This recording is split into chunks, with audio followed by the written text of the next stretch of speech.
Bonjour et bienvenue. Aujourd'hui, on va décortiquer une technologie qui est en train de complètement changer notre façon de voir la création d'images.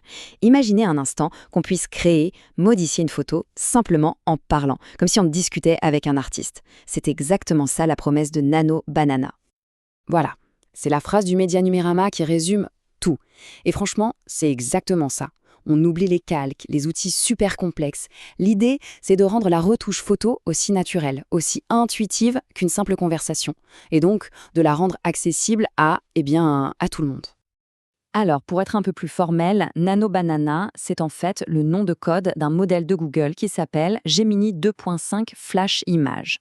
C'est un modèle d'IA conçu pour une chose bien précise, faire en sorte que la création d'images ne soit plus une tâche technique, mais un vrai dialogue. Bon, entrons dans le vif du sujet. Parce que ce qui est vraiment révolutionnaire ici, ce n'est pas juste de créer une image à partir de rien. Non, le vrai changement, c'est de pouvoir la modifier, la peaufiner, étape par étape, juste en discutant avec l'intelligence artificielle. En gros, Nano Banana, il a 3 super pouvoirs. Le premier, c'est texte vers image. On décrit ce qu'on veut et hop, il le crée. Le deuxième, c'est édition image-texte. Là, on lui donne une photo et on lui dit quoi changer dessus. Et le troisième, le plus bluffant peut-être, c'est la fusion multi-images. On peut carrément mélanger plusieurs photos pour en faire une seule, toute nouvelle. C'est là que la magie commence vraiment. Allez, un exemple concret tiré d'une démo. On prend un selfie, on l'importe et on tape une phrase toute simple du genre « Ajoute-moi des cheveux longs avec des mèches blondes ». Et là, en quelques secondes à peine, le résultat apparaît. Le plus fou, c'est que le visage, lui, ne bouge pas d'un poil. Et on peut aller encore plus loin, on peut carrément se téléporter. On garde le même selfie et on lui demande « Maintenant, remplace le fond par Times Square à New York ». Et voilà. L'IA comprend qu'il faut garder la personne au premier plan et elle change tout l'environnement derrière de manière super cohérente.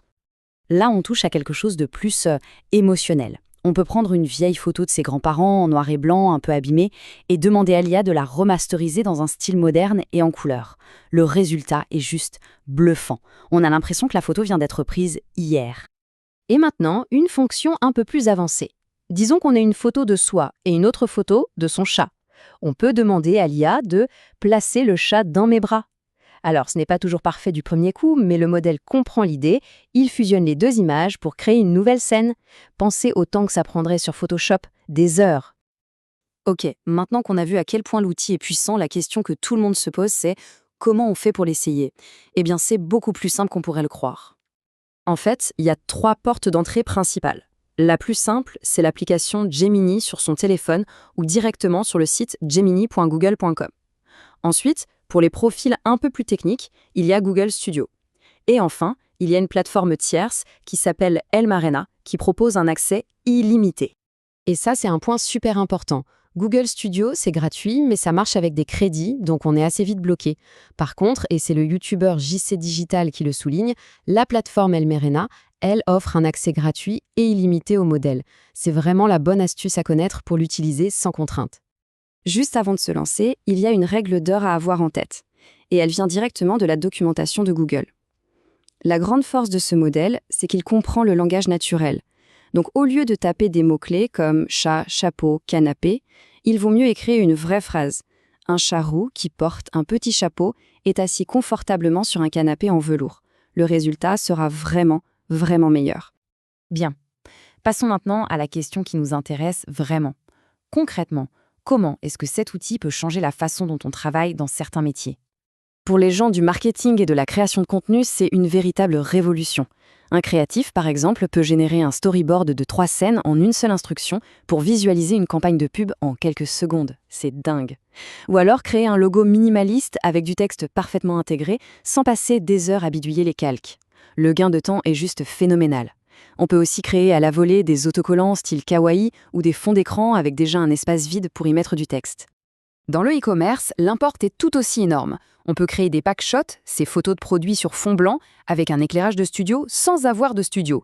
Et encore mieux, on prend une photo d'un vêtement tout seul, une photo d'un mannequin, et on demande à l'IA de créer l'image du mannequin qui porte ce vêtement. Pour créer des visuels produits, ça change tout. Ça peut réduire les coûts et les délais de manière drastique. Alors, au final, qu'est-ce qu'il faut retenir de tout ça? On est vraiment en train d'assister à un changement de paradigme, une nouvelle façon de penser la création visuelle.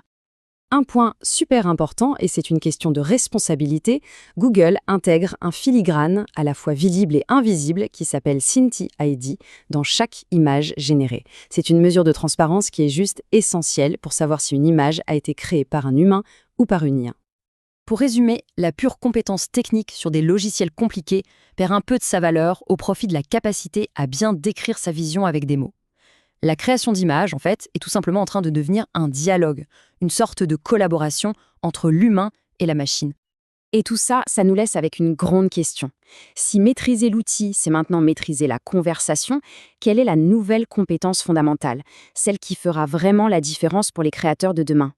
La réponse, eh bien, elle pourrait bien redéfinir ce que signifie être créatif.